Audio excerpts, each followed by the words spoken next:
Bleeding purple and gold. From the heart of Los Angeles, this is the LakersNation.com podcast with your host, Trevor Lane. Hey everybody, welcome to today's show. As always, we are powered by LakersNation.com and CLNS Media. Today's show is brought to you by NatureBox. Go to naturebox.com/Lakers to get 50% off your first order of some delicious snacks. And MeUndies. Go to MeUndies.com/LakersNation for 20% off your order of some phenomenal underwear or socks. Now, we have an exciting show for you today. Have two guests in our first block. We've got Larry Nance Jr. and Kyle Kuzma of the Los Angeles Lakers. They're going to be chatting a little bit about their transition from being bench players into a starting role. They're also going to talk about where the team is at. Nance is going to update us on his injury and coming back and all of that. Now, they are also working with Activision to promote Call of Duty World War II, so we're going to chat a little bit about that game as well. And then I'm going to bring in Sam Vecenie from The Athletic. We're going to break down where the Lakers are at and specifically get into Lonzo Ball and his jump shot. We'll talk about Brandon Ingram and his development, Julius Randle, where he's at, and of course, Kyle Kuzma. We're going to talk about all those guys, plus a heck of a lot more. Don't forget to head over to iTunes and rate, review, and subscribe to this show. If you leave a question in the review section, we will discuss it on air. With that said, let's jump right into things with Larry Nance Jr. and Kyle Kuzma. Guys, thanks so much for coming on the show. Yeah, no problem, man. So I guess we should start out, Larry. We saw the other day that you were tweeting about getting back in the weight room. Are you getting pretty close to returning to on-court activities? How's the rehab process going? It's going great. You know, the process has gone a lot faster than I thought it would. You know, like I said, I got back in the weight room this past weekend, and now I'm starting to transition back to the court stuff. So, the timetable's looking good. Well, good. We're excited to see you back out there. Now, Kyle has been filling in for you at the starting power forward slot. Maybe a little bit awkward because he's sitting right next to you, but what's been your assessment of how he's done out there as a starter? He's looked terrible. I don't know what he's doing.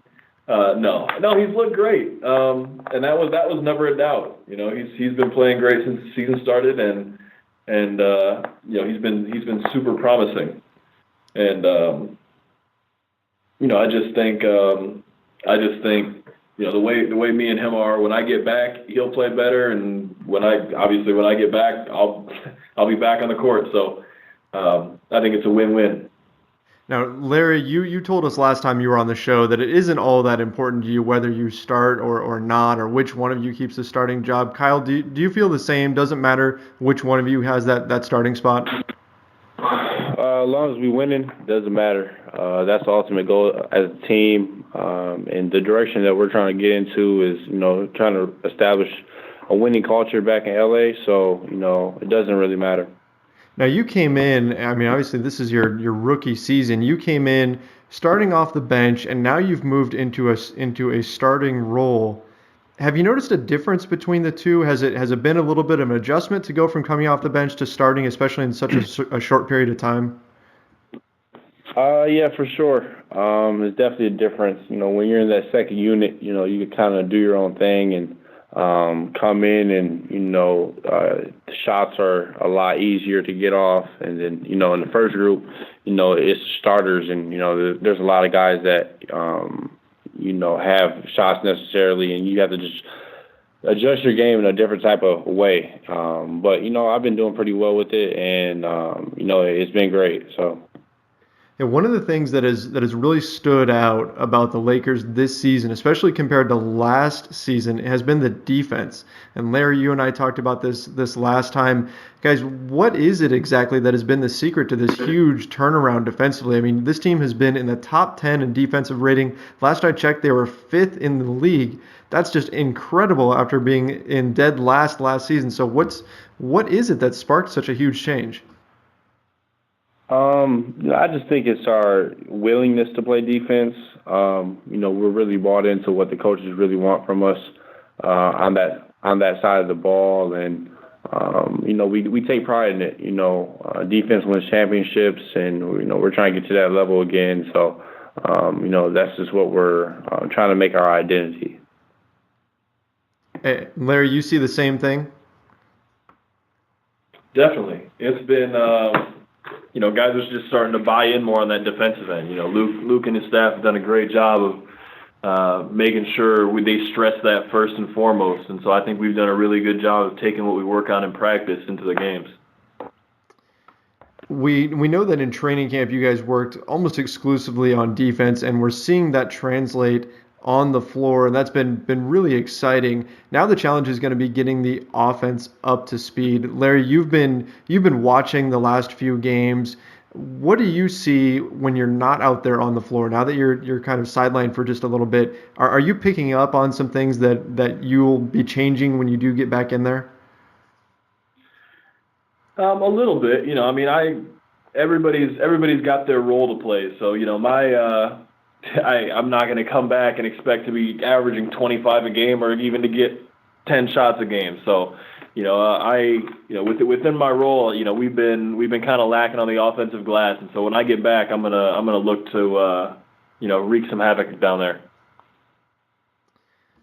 And Kyle, what about you? You're out there with the starters right now. What do you think can be improved upon to get that half-court offense clicking just a bit more? Because it feels like that's the one area that you guys can really make a big jump up in, and then start really becoming a team that's going to put some fear into some teams.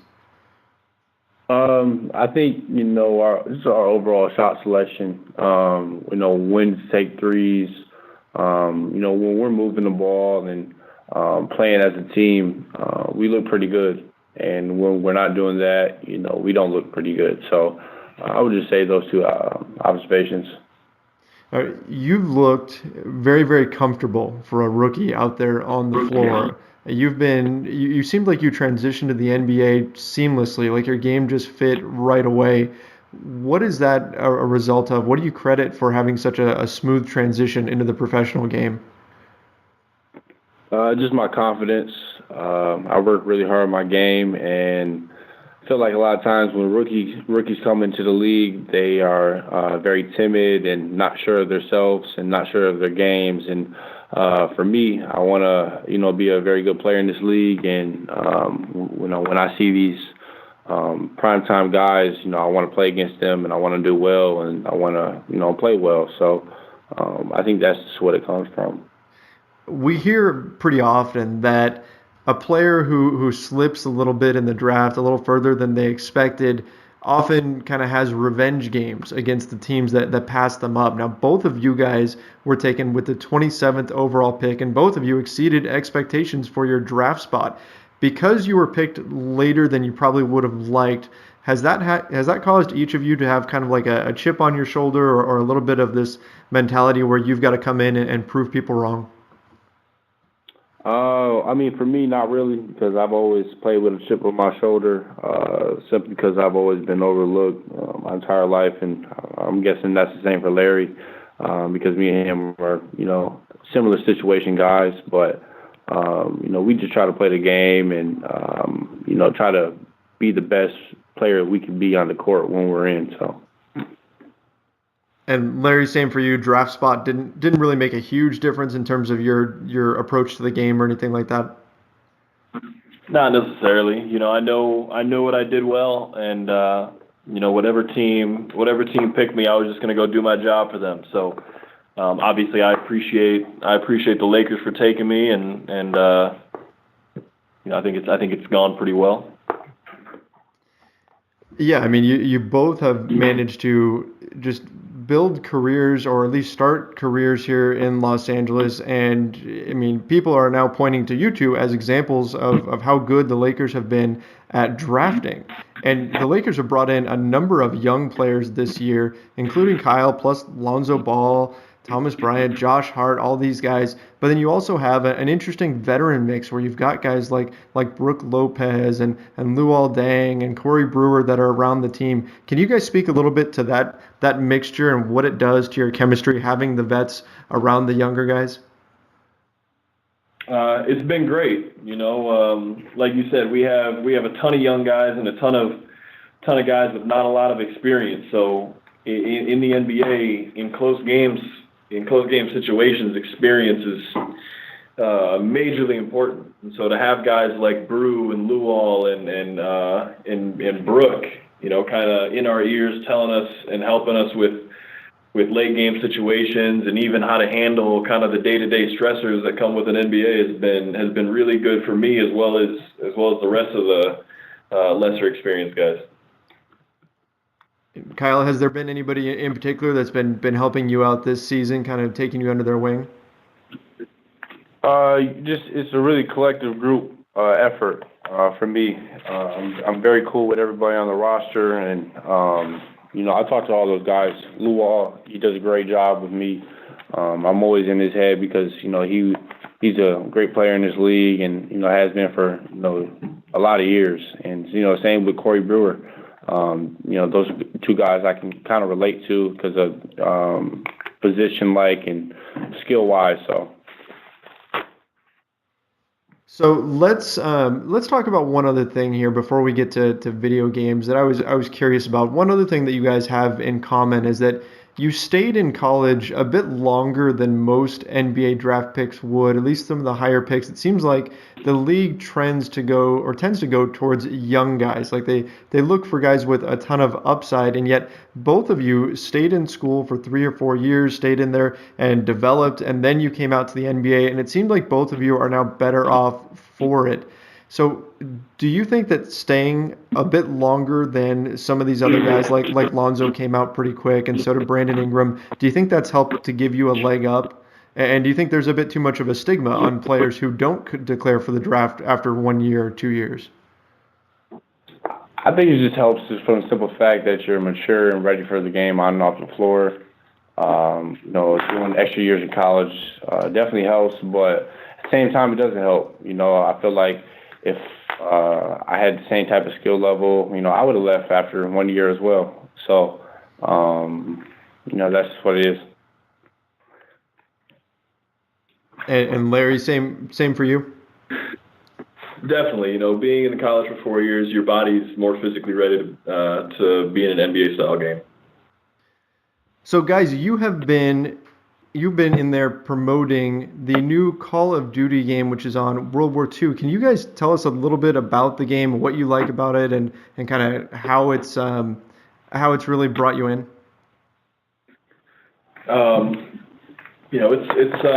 It gets back to kind of the Call of Duty basics. Very boots to the ground. Less futuristic warfare, and it kind of does a really good job of taking you through the historical aspect of World War II. So when you say you go into the historical aspect of World War II, are you, I haven't seen the game a whole lot yet. Are you storming the beaches in Normandy? Is that part of it? Are you fighting in the Pacific? What's in there? All of it. The very opening scene is you getting off the boats and storming the beaches of Normandy, and later on you're fighting battles up in Germany and France and stuff like that. So it kind of takes you on almost like a visual tour of the war. Now, when you two guys play, I'm assuming you guys have played on the same team a little bit in this game, but when you play against each other, which one of you wins? Who's actually better at this game at this point? Definitely Larry. He's a big gamer. I play games, but not at his level. He has the game chairs, the Turtle Beach mics. He's got it all. So I had a week to practice while they were on the road. So definitely him. Larry, did your hand injury inhibit you or prohibit you from playing games at all? Was that an issue? It did at first, and then once I got the swelling out, it was actually one of the best forms of rehab for me. Really? All right, so cool. So video games are helping you get back out on the court earlier. So that's an interesting little tidbit there. Larry, how long have you been playing the Call of Duty games for? Oh, geez, probably 7 or 8 years now. I started with Call of Duty Modern Warfare. Or not Modern Warfare. Yeah, Modern Warfare. So that's been about since middle high school. And what is it that has made this game one of your favorites? It's kind of back to the boots to ground combat. Very less of like the flying around in space type stuff, and more, the historical aspect actually. So we've heard a lot about the different team building activities that you guys have done, including paintballing and things like that. Could Call of Duty be a team building activity for the Lakers if you guys were to work together? Yeah, for sure. A lot of us like the shooting game aspect. Even in the summertime, a lot of us went paintballing together. So Call of Duty on the road could definitely be something for us. All right. Well, guys, I certainly appreciate the insight into both the Lakers and this new game, Call of Duty World War II. Very, very cool stuff. Appreciate you guys taking the time. Yep, appreciate it. Appreciate it. Great stuff from Larry Nance Jr. and Kyle Kuzma. Certainly appreciate them coming on the show. Next up, we have the Athletics' Sam Vecenie. Before we get to him, though, we got to talk real quick about MeUndies. Every year, millions of people received the least liked gift of all time, which is underwear. But we still give it to our family, friends, and loved ones who just don't really want it. But maybe it's not really underwear that's the problem. It's the kind of underwear. So let me tell you about MeUndies, the only underwear that makes for an amazing gift. MeUndies features a soft, flexible waistband. It is actually 3 times softer than cotton. You really notice the difference. And it comes from a natural, sustainably sourced fiber. MeUndies makes the perfect gift for everyone that is going to love you for giving that to them. It is a holiday miracle. This year, don't give underwear, give MeUndies. This holiday season, to get your exclusive 20% off the softest underwear and socks you will ever wear, free shipping plus a 100% satisfaction guarantee, go to MeUndies.com/LakersNation. Again, that's MeUndies.com/LakersNation. I'm a customer, highly recommend them. Go check it out. All right, now, as I said, we do have senior writer Sam Vecenie from The Athletic on today. Sam, thanks so much for hopping on with me. Yeah, of course, Trevor. How's it going, man? It's going good. The Lakers are doing okay here. We've seen some good things, seen some bad things, but all in all, I think you got to be optimistic. So life is good. How about you? I'm all right, man. Just kind of getting through the early part of that, because I write about both the NBA and college basketball. So, the early part of the NBA season, I get to watch a ton of NBA. And then once college basketball kicks in, you realize, can I swear on this podcast? I don't remember. I don't know. I mean, we put it in as a clean podcast, but nobody's ever said anything to me. So okay. I said, oh crap. There we go. There's so much for me to watch that I don't have enough hours in the day to get through 4 college games and 2 NBA games per night and, keep track of all these prospects. So, it ends up being a situation where, over the last week and a half, I've watched maybe parts of some NBA games, a few full college games, a few full, parts of college games, some a couple of full NBA games. You kind of just have to mix and match depending on what the night is. And yeah, man, it's this is where the season starts to get a little wild for me. Well, you get into little bits and pieces of it and everything, but it sounds like overall it's a whole heck of a lot of basketball, right? I would say that's about my life. Yeah. I did go see Justice League last night. So that was nice. I got a chance to get out of the house and go down to the Chinese theater out here on Hollywood Boulevard, which is, walking distance from where I live. So that was the first time I'd ever been in the big, IMAX, screen at the Chinese theater. That was super cool. But no, other than that, I'll go see movies, go out to dinner occasionally, but it's basketball and that's about it, man. I hear you. I'm about the same way. I've got my first opportunity to go see a movie probably since the baby came along, and she's 16 months old now. So we've got the in-laws out, and they're gonna watch her. I'm gonna finally get to go see Thor, and then Justice League is gonna be next on my list. So I'm excited. I get to go do that later today. So I guess as far as the Lakers go, we might as well start with what everybody's talking about, and that's Lonzo Ball. And we were talking about this a little bit before we went on the air, but Lonzo is now receiving criticism, not necessarily for his play on the floor, but because he didn't get in a fight. well, an NBA fight anyway. I mean, there was a little bit of a scuffle with Tyler Ulis and Kentavious Caldwell-Pope, and the Lakers lost to the Suns the other night. And Lonzo Ball just kind of walked past the frenzy or whatever you want to call it, and he didn't look too interested in it. People said he should have gotten involved. Other people said no, he shouldn't. Sam, how ridiculous is all of this? Yeah, I mean, the entire story is just so totally absurd to me. Like, I guess that where I struggle with this one is NBA fights are fake fights by nature, right? Like there are rarely any serious punches thrown. Like Tyler Ulis is scrappy, and I don't know that it's above him to start like throwing necessarily, but Tyler Ulis is also like 10 inches shorter than Kentavious Caldwell-Pope. Like I don't think he's trying to like get into it like full stop with KCP. And like it's pretty obvious to me that at the end of the day, this is going to end with people getting separated and nothing happening really. So what it seems like to me people are complaining about with Lonzo is that he just walked away and it's some sort of like stain on his leadership that he didn't go over and I guess like try and stop the fight or back up his teammates in some way or like whatever they want to happen. And I guess that my thing is that if the answer to what you're asking Lonzo to do is to go over there and perform some like fake performative BS, like, oh yeah, I'm over here, I'm kind of backing up my teammates, but I don't really care, then that's just not a real thing to care about. Like if we're asking him to do something that is by nature not genuine, then what is the importance of the deal? And then second, I just don't really like, are you going to ask him to like go over and back up his teammates and like, start throwing punches? That seems like a situation where you're a franchise player, theoretically, like the Lakers have told you all this stuff about how you're the team, you're the franchise player going forward to the future. Is it worth you getting injured in a scrap?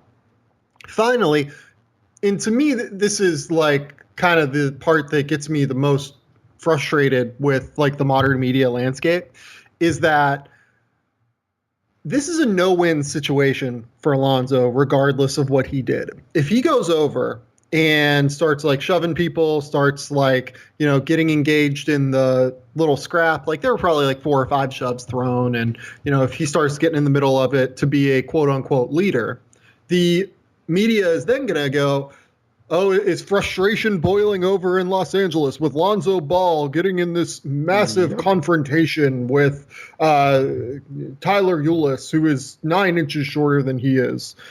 No, like if he then walks away, we're in the situation that he's in now. So like this was a case where people were gonna like complain about Lonzo Ball regardless of what he did, and it's just all so very silly to me.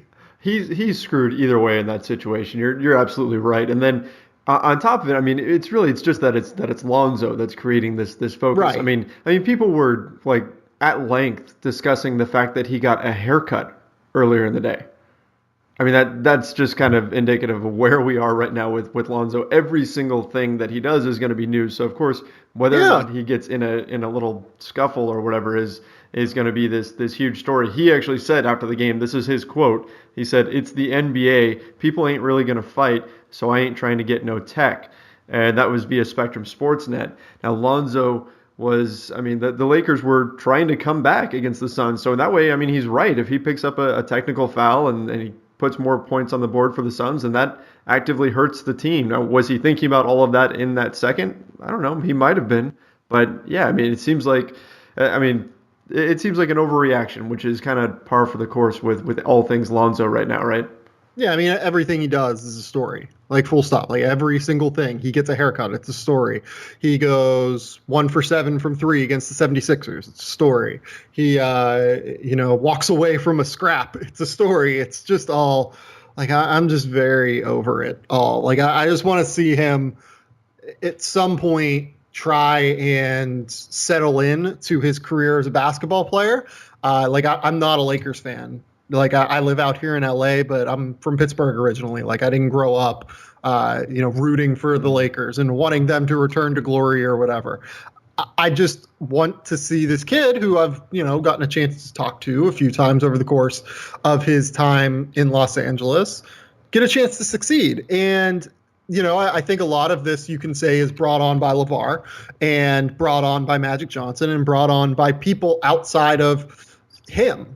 You know what I mean? And that's just really frustrating. Yeah, absolutely. I mean, you listen to the things that he has actually said, and there's nothing that's really inflammatory or nothing that would make you go, oh man, I can't believe he said that. I mean, he is very just straight to the point with the things that he says. He always tries to say the right thing. He's always trying to be the team first guy. It's the other people around him that are making lots of noise and everything and building up all of this hype. So let's talk a little bit about what he's doing on the floor, because Sam, you and I talked quite a bit about him pre-draft, and of course you've been following Lonzo's game for quite a bit. Right now, a lot of people are freaking out over his shooting. Where are you at with that whole situation? Yeah, I think the shooting is a little bit of a concern. I do think that he is not a true, what's he shooting right now? Like 25% from three? Something like that. Yeah, I don't know what it is after last night. Here. I can look that up. He is at right now. He's at 23% from three right now.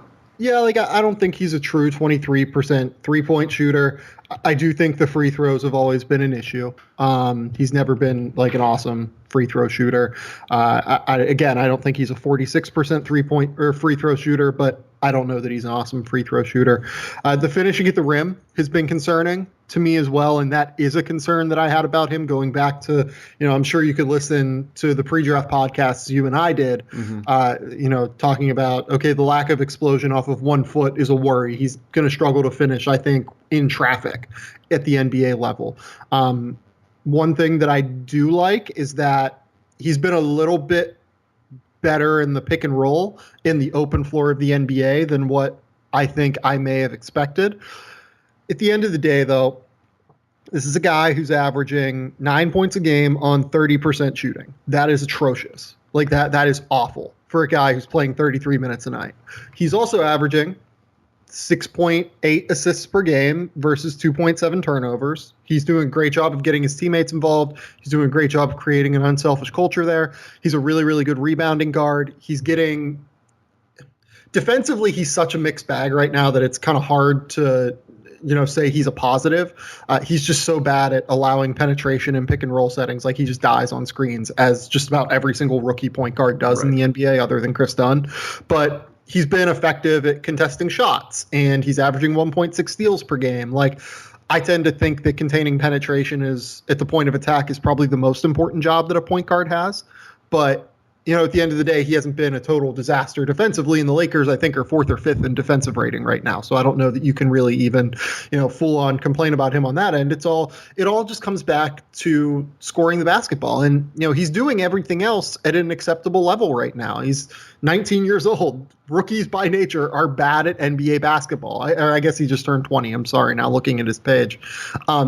20-year-old rookies by nature are bad at basketball. There are exceptions. Jason Tatum is really good right now. There are a few others throughout the course of history that are, acceptable rookies as fresh as one and done players coming into the NBA. But, it's just an overreaction to me right now. He looks okay. He maybe looks a little bit worse than what the expectation. I mean, he definitely looks way worse than what the expectations were. But the expectations were too high to begin with, I guess, to me. Right. Well, what I expected was him to come in and kind of do something similar to what he's done, just with maybe better shooting efficiency. Yeah, I mean that's really it. You mentioned his defense, and his defense has been better than expected, I think. I mean, we were expecting something like some kind of a turnstile on defense. I remember you and I spoke about how bad defensively he and D'Angelo Russell would be together, and how much of a just cluster that was going to be. But you know what, I think we didn't account for his size of the position, because he does get burned sometimes that first step, but he does a really nice job recovering and contesting shots when a guy does get a step on him. So he's done pretty well there. Can't complain about the defense. It's really just the shot. And people are already starting to talk about reworking his shot and trying to fix it because, there's no getting around the fact that he shoots funny. Sam, what would that entail if you were to try to fix Lonzo Ball's shot? How big of a process is that? I mean, I say that doesn't even take like one summer. That's something that takes years to do, right? Yeah, I mean, there's no chance that you're doing it midseason, Right. like under no circumstances. Like he's not going to be like adjusting his shot like in January or whatever. This is the shot that Lonzo has right now. Next summer you can maybe. It's so weird because he obviously has funky shooting mechanics in general. But you kind of don't want to totally overwork them. Like I remember a few summers ago, like the Cavs decided to entirely rework Tristan Thompson's jump shot, right? Like from the ground floor up. Well, didn't he switch hands, Tristan Thompson? He switched hands. He did it all. Yeah. Like he was a right-handed player in general, but like even in terms of mechanics, like they totally shifted it. Like he used to have like his ball come out from like the left side of his head. Like he's got out more in front of his face now. Like it's a much cleaner looking jump shot. With Lonzo, I don't really know that that's going to be something that the Lakers do. Right now, the biggest issue with his jump shot is confidence to me. And I think you can kind of see that in the way that he's shooting like under 90% if you combine both, or under like 80% if you combine both his free throw percentage and his 3-point percentage. Like it's incredible to me that he is shooting this poorly. But what you're seeing right now is I think the release point is a little bit lower. I think he's kind of tinkering a little bit right now because he started out shooting so poorly and it's getting a little bit worse, and I think he's pressing. The release point has gotten like a little bit lower, and what that's doing when you have such like, strange mechanics and such a shot that it's almost like catapulty by nature. It's a very rhythm-based jump shot. And all of the moving pieces have to be in alignment. What that means is that I think that right now, because his release point is a little bit lower and he's kind of tinkering a little bit, he has an inconsistent level of rhythm and kind of has an inconsistent release point right now as well. And that's throwing things all out of alignment because I've done like I think the deepest dive on Lonzo's jump shot of anyone on the internet, probably. You can go to Vice for back when I was working at Vice to read that. What happens with Lonzo's jump shot is that he starts way over on his left. And by the time he releases the ball, he's a left eye dominant shooter. By the time he releases the ball, it's not like hyper different from someone like a Kevin Durant or a Kevin Martin, like other right-handed left eye dominant shooters. Right. And what happens is that in midair, he gets realigned. Like he starts out of alignment with his jump shot. And then by the time he releases the ball, he is totally aligned with the basket. Is the way that his jump shot worked at UCLA, at least. And you can kind of see it. Like I break it down like with film and everything like that. What's happening now, because he's tinkering with it, I think, and because his confidence is low and because he's kind of trying to do a bunch of different stuff, I think that the alignment is not coming back together at the top of his jump shot, and it's creating just wild results where you'll see him throw one off the backboard occasionally.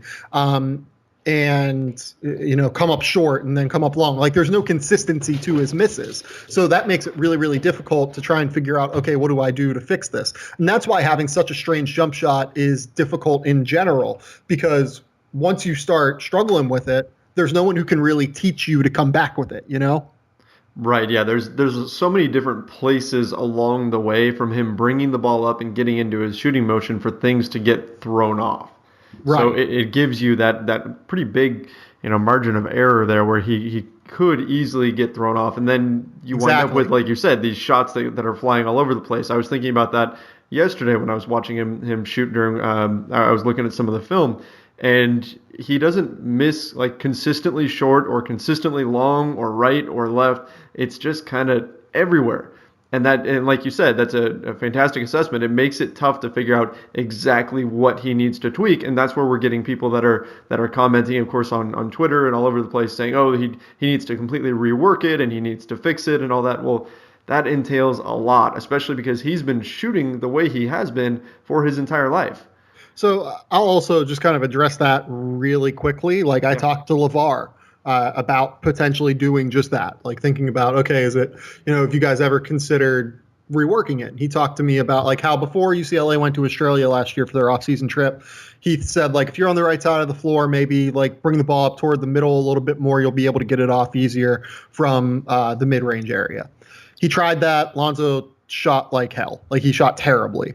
And what happened there was he said, just go back to your old shooting motion. And Lonzo shot 40% from three last year. And what LeVar's assessment on that is we are never tinkering with his jump shot again. Like that's, I literally have that quote on the record from LeVar. We are never messing with his jump shot again. So like the question is too, like how receptive is Lonzo going to be to tinkering with the jump shot too? Like it's not just a circumstance where the Lakers might say, hey, we want you to mess with your jump shot this summer and try and get things, back to the way you were in college, or, we might want to rework your entire mechanics. I don't know. Like, I don't know that we have an answer if Lonzo's going to be receptive to that. Yeah, he may not. And it's going to take, you can lead a horse to water, but you can't force him to drink. You can tell Lonzo all you want that he needs to fix it. If it's not something that he's willing to do, if it's not something that his dad is willing to do, then it's not going to happen. So it's going to be interesting to see how that all plays out. Hopefully his shot does come around. Like you said, he shot 40% from three in college, and a lot of those threes were at least a step back from the college three-point line. Right. So he's shooting NBA threes already and was converting them at the college level. So hopefully that's something that will kind of, regress to the mean, and that would mean a jump up in percentage. I do want to move on to Kyle Kuzma, but before we get to that, I got to talk real quick about Nature Box. See, we all want to eat better, but when it comes to snacks, sometimes it feels like the whole world is delicious and a billion calories versus boring and tasteless. Well, it doesn't have to be that way. You can up your snacking game with Nature Box. They have over 100 snacks that taste good and are better for you. They're made from high quality, simple ingredients, no artificial colors, flavors, or sweeteners. My favorites are the mini Belgian waffles and the mini snickerdoodle cookies. I don't know, apparently I just like things in miniature form, but they are very, very good. You are sure to find your new snack obsession at NatureBox. They add new snacks every month inspired by real customer feedback and professional chefs. It's very simple. Go to naturebox.com, pick the snacks that you want, and they get delivered right to your door. There's no risk. If you try a snack you don't like, don't eat it. NatureBox will replace it for free. And right now you can save even more because NatureBox has partnered with us, and they are offering Lakers Nation fans 50% off their first order. Just go to naturebox.com/Lakers. That's naturebox.com/Lakers, 50% off your first order. Go check them out, naturebox.com/Lakers. All right, Sam. As problematic as Lonzo has been with his shot and as much criticism as he's been taking, Lakers fans have absolutely fallen in love with their 27th overall pick, Kyle Kuzma, who is just absolutely on fire. He's got everyone super excited. And against the Phoenix Suns, he posted a career-high 30 points, also grabbed 10 rebounds. He has been incredible and is now taking over the starting power forward job. We didn't see this coming from Kyle Kuzma. What the heck is going on here, Sam? Yeah, no, I am someone who was not super high on Kyle Kuzma coming out of college. Like, I think I had him rated somewhere in the 40s on my board. Like, I thought he'd have been a fine second-round pick. But to be frank, I thought the Lakers kind of overdrafted him at number 27. He is a guy that at Utah, I've now gone back and kind of tried to figure out where I got it wrong with Kyle Kuzma. Like, where did I miss this? Like, what skills has he shown with Los Angeles that I missed? And did he get a chance to show that at Utah? And for me, I think it's more that Utah didn't necessarily put him in position a lot of the time to show off some of the immense body control and fluidity and kind of three dribble, left-handed layup finish, or gets the ball in the post and attacks a mismatch and uses his quickness to get by a guy. There was a lot of stretch 4-y stuff where he was, just kind of shooting threes, attacking closeouts, being active on the offensive glass, kind of doing, he was more limited there, I guess, under Larry Kraskowiak. And he was really, really good in college. Don't get me wrong, but he was not this in college. He was nothing remotely near this.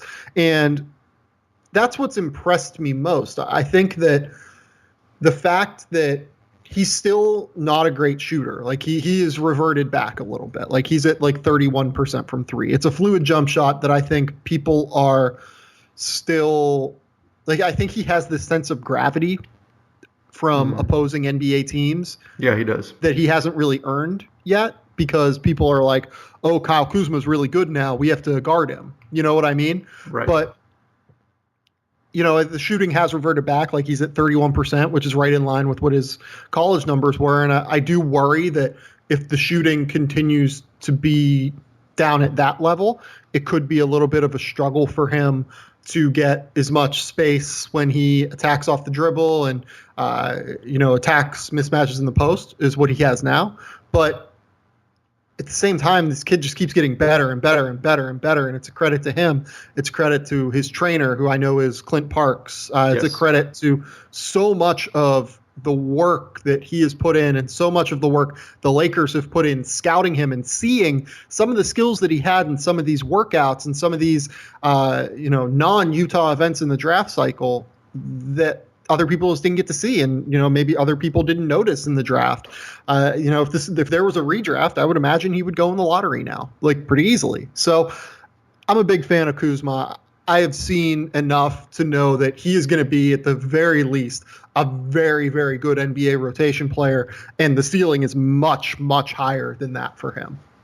Yeah, it's his versatility that I think has made such a big difference for the Lakers, because he can switch between that small forward and power forward slot, and more importantly, defensively, he can switch onto just about anybody. I mean, even if he gets switched onto a quick point guard, he gets down in his stance, he slides his feet, he gets burned sometimes, but he really competes on that end. Yeah, he really cares. That's really important. Exactly. You look at his block numbers are terrible. He's not blocking very many shots at all, but he is contesting everything. Every single time that anybody in his vicinity is putting up a shot, he's there getting a hand in their face, and that kind of thing matters. I mean, it's allowing him to make a difference out there on the floor, and of course the scoring has been phenomenal. I mean, he is almost at a genius level when it comes to slicing through the lane and just finding ways to get his shot off. It's just so impressive. And I mean, when we first went over our post-draft grades, I think I gave this pick a B, because I thought they could have got him later in the draft and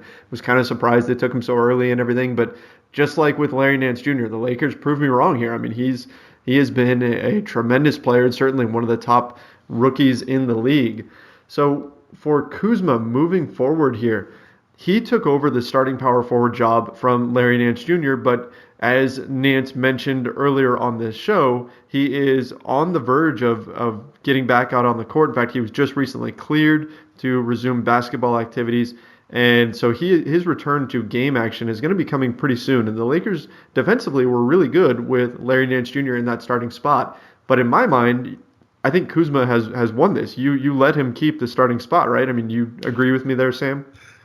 I don't know that it's like a situation of won or lost necessarily. Okay. Like, I don't know that Larry Nance has lost this job, but like Kyle Kuzma, I think, has taken it. And I think he's a slightly better fit with Lonzo Ball on offense and will allow Lonzo a bit more space to kind of navigate in the mid-range area and in pick and roll settings, just because, like I said, Kuzma does have that sense of gravity for the opposition that Larry Nance doesn't have. So I would keep playing Kuzma with the starters because I like that fit better. But, I still think Larry Nance is well deserving of a spot in this rotation. He is a very good defensive basketball player.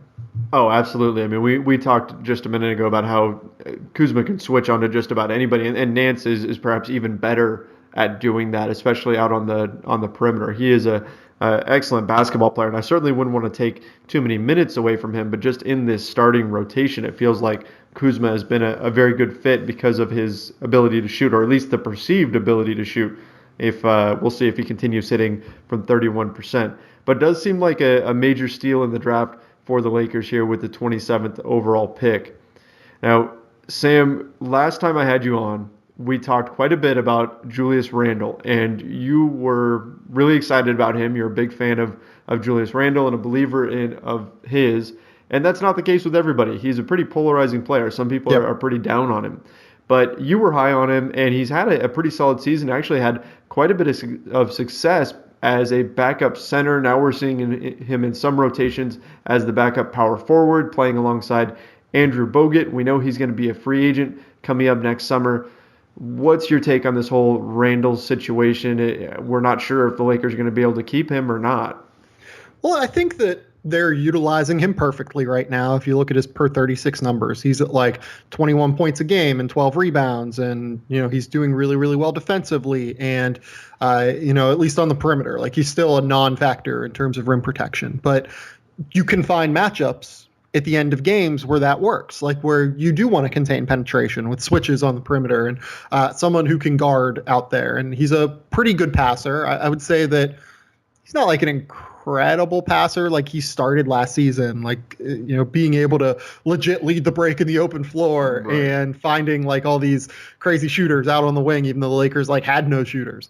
I don't know if he's that necessarily as a passer, but he's good enough to where you can give him the ball in the high post and he can initiate offense a little bit.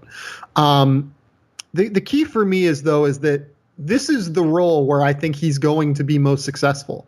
It's a valuable role, I think, in the NBA. Like, I don't mean to understate what Julius Randle can do. Like, he's 23 years old, so I think a lot of people believe there to be upside in what he's capable of. I don't really know that I think that like he can be a mid-level starter in the NBA, but I think that what we've seen so far is really great. He's shooting like 60%, getting a lot of high leverage looks. He can really use his athleticism and body control off the bounce to take advantage of backup centers in the NBA. And I think that's where I like him most. And, you talk about keeping him, trading him, maybe losing him in free agency, whatever. I just don't know how much that guy gets paid in the offseason. Like, I feel like it's not going to be a crazy amount of money, even though the numbers and the age would point to that. Because if you look around the league right now, it's a very center flush market. Right. And like, I don't know that a lot of teams are going to be like, Julius Randle pushes us over the hump. We need to go out and do anything we can to sign him. Let's give him $15 million.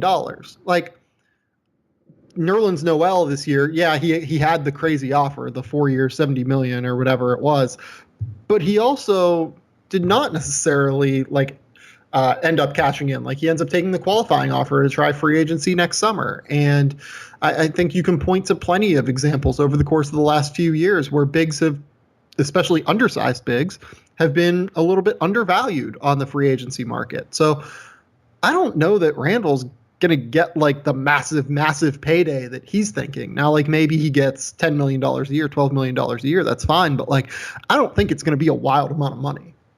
Yeah, I'd agree with that, especially with this summer being such a, well, I mean, there's just not that much cap space out there this year. It's not like in years past. So, I mean, he's restricted, first of all, or he's probably going to be restricted, assuming the Lakers give him a qualifying offer. And then you don't have that many places that you could see where he'd really be a great fit. So it's kind of a weird situation where his cap hold is actually going to be about $12.5 million. And I don't know that he'll even get that much money, especially coming off the bench for the Lakers. If people start to see him in this bench role. Now, the Lakers might be in a weird spot because they're going to be chasing stars. They're going to be chasing, LeBron James and Paul George and guys like that. And if they want to keep Randall and they think they can get him at, say, I don't know, $8 million or $9 million or something like that, they have to come to terms with him pretty quickly in order to free up that extra cap space below his cap hold if they want to keep him around. So it's going to be interesting to see what they do with him. I think he's a candidate to potentially be traded at the deadline, but I don't really know exactly how much they could get for him either because of that pending restricted free agency that's coming up. So he's going to definitely be a guy to watch.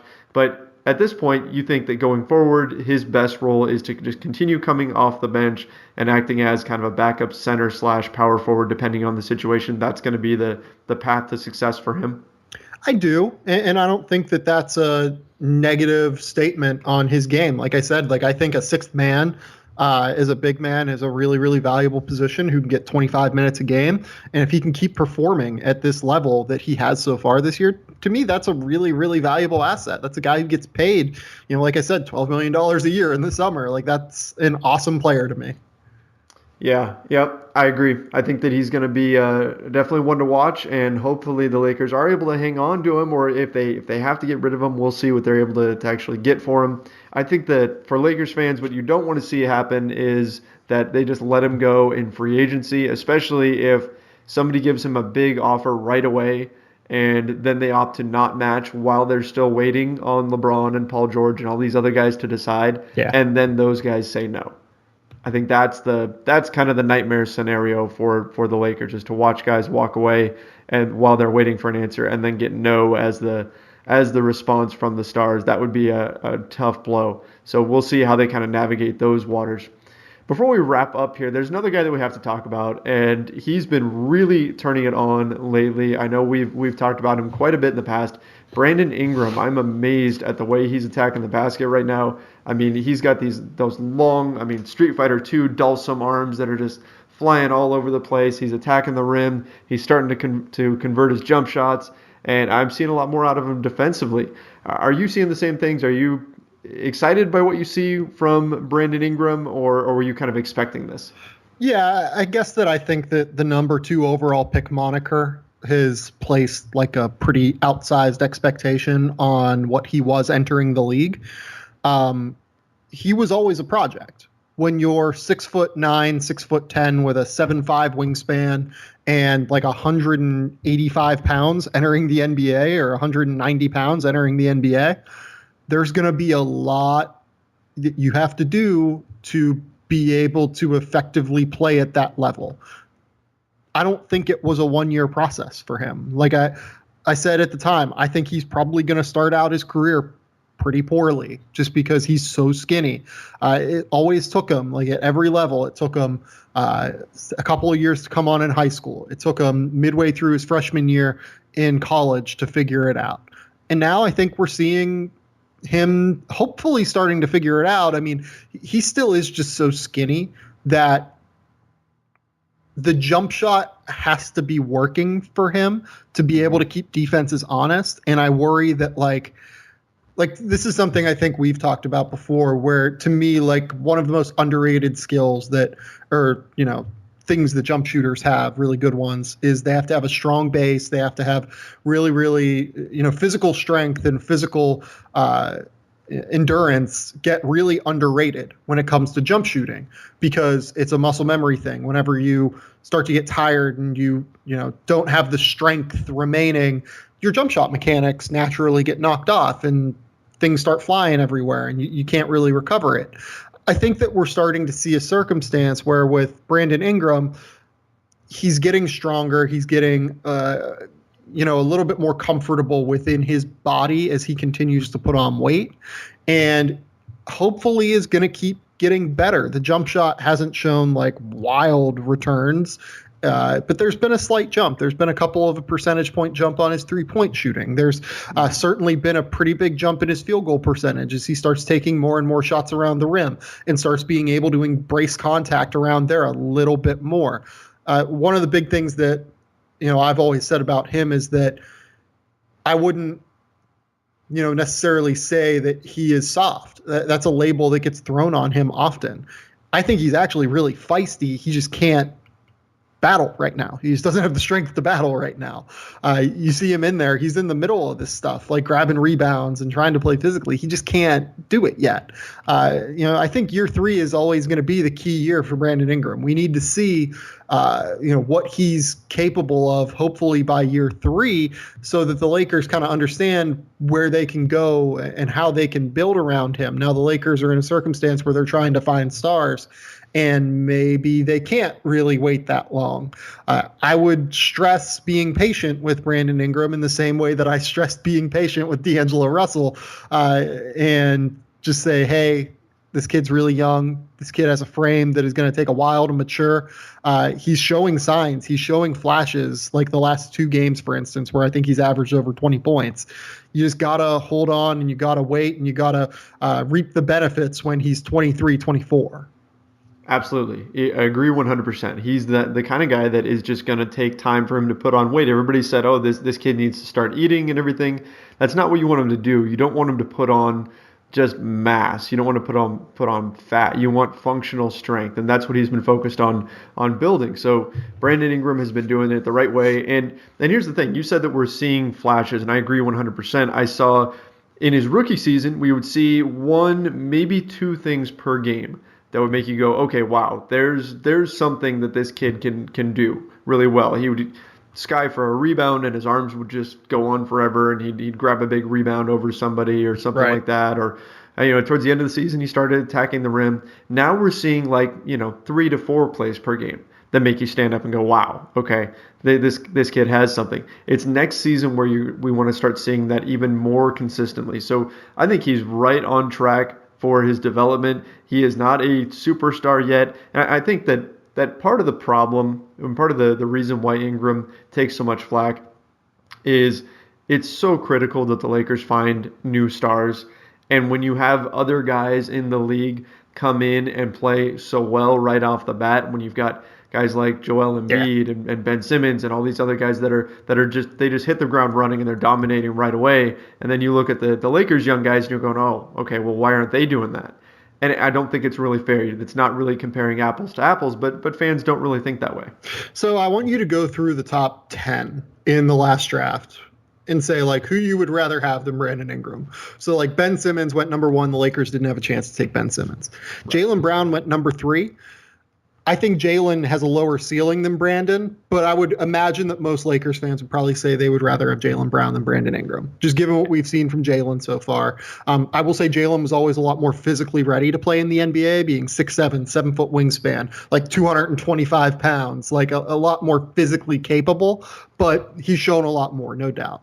Next, Dragan Bender. Next, Chris Dunn, Buddy Hield, Jamal Murray, Marquise Chris, Jakob Poeltl, Thon Maker, Domantas Sabonis, Taurean Prince, Papagiannis, Denzel Valentine, Juancho, Yabusele. Wade Baldwin is cut already. Right. To me, Brandon Ingram is still probably the third best player in that draft. I guess that maybe you could say I'd rather have Malcolm Brogdon, but Malcolm Brogdon was never going to be in the mix at number 2 overall. So no, even though he won Rookie of the Year, he definitely wasn't that guy. So you've got what? You've got Ben Simmons ahead of him, and then who else are you putting ahead of Ingram out of that draft? I'd probably take Jaylen over Brandon Brown. Ingram right now. Defensively, sure. Defensively and offensively, I think that he's just a little bit better of a slasher right now.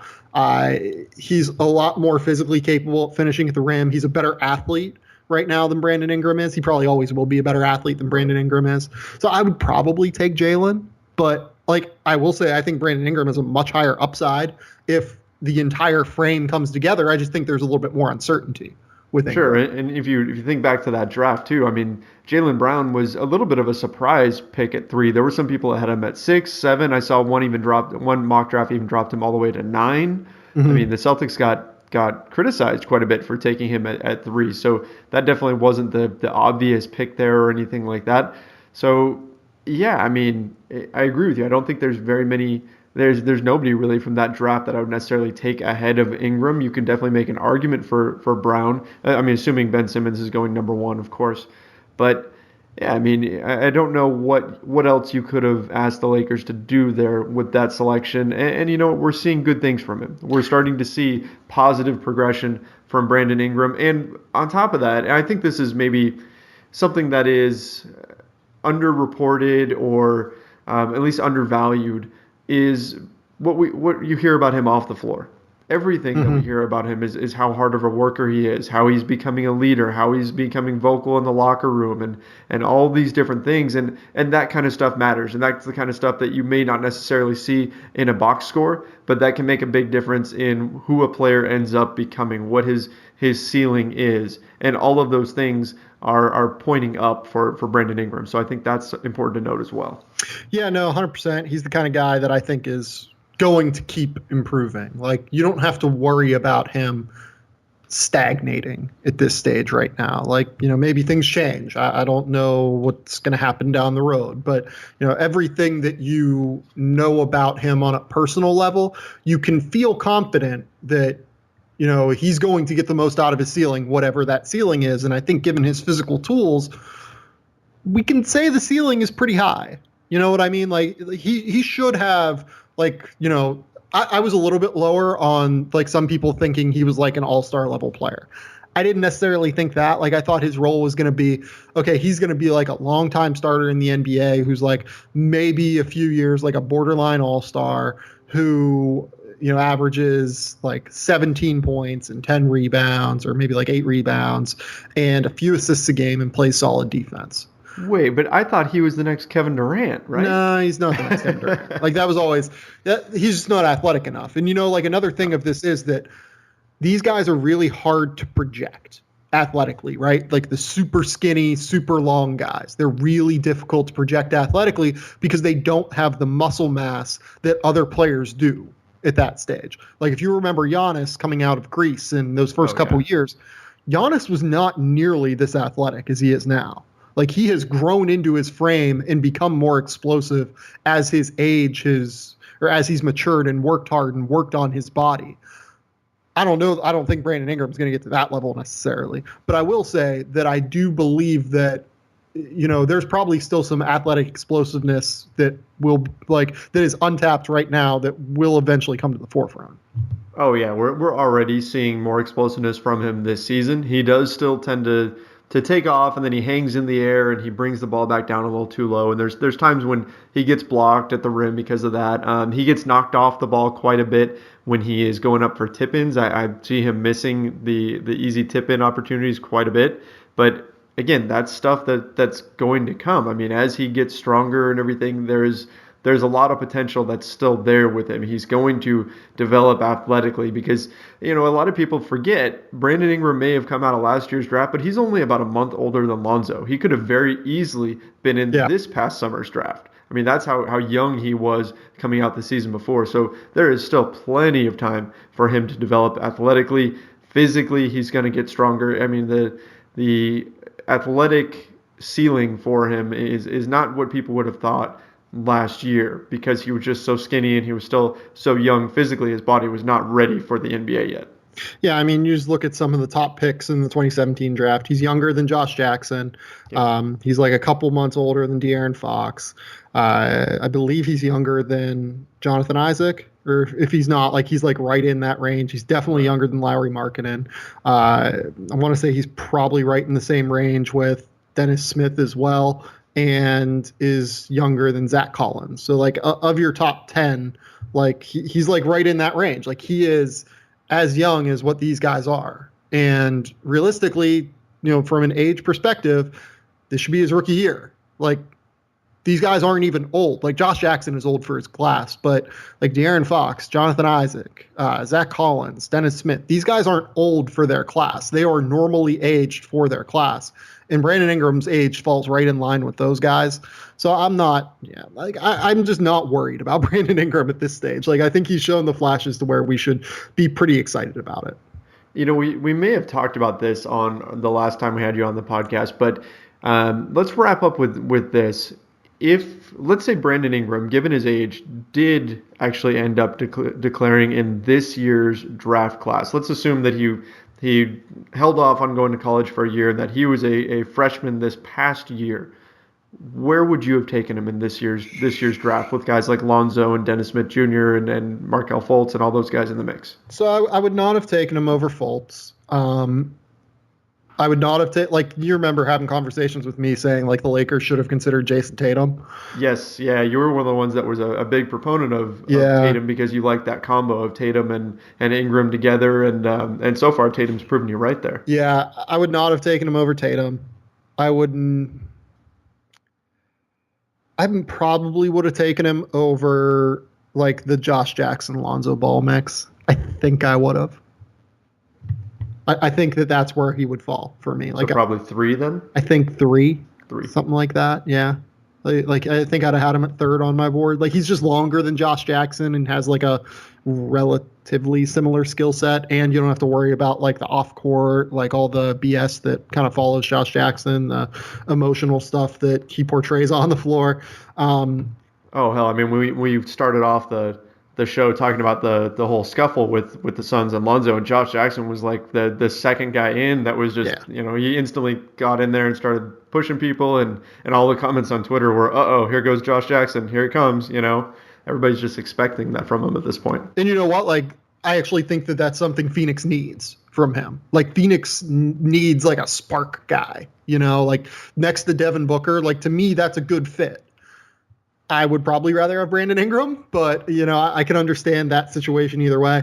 Yeah, I'd probably rather have Brandon Ingram than guys like De'Aaron Fox or Dennis Smith too long term. Those guys are going to outperform him right now, but, it's all the long game with a guy like Brandon Ingram. You're trying to develop his body and develop his talent to what you need it to be. Definitely.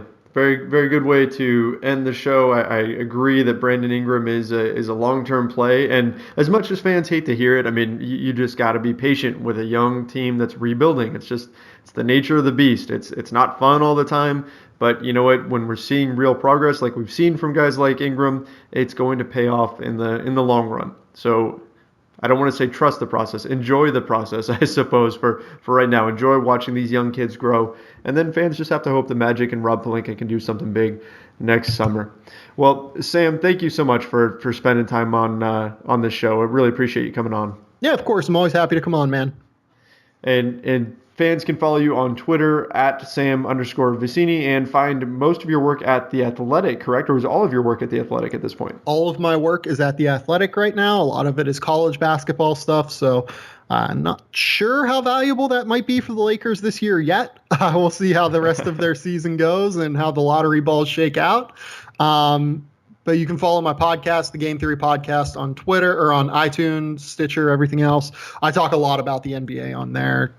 I had David Nurse on last this Friday, I guess, talking about just his path as a trainer in the NBA. He's actually a consultant at UCLA as well. So he got to spend a lot of time with Lonzo Ball. And we talked about that a little bit midway through that podcast and just how we thought that the Lonzo Ball, does he have the dog in him conversation is infuriating in a lot of ways. So I would suggest going there.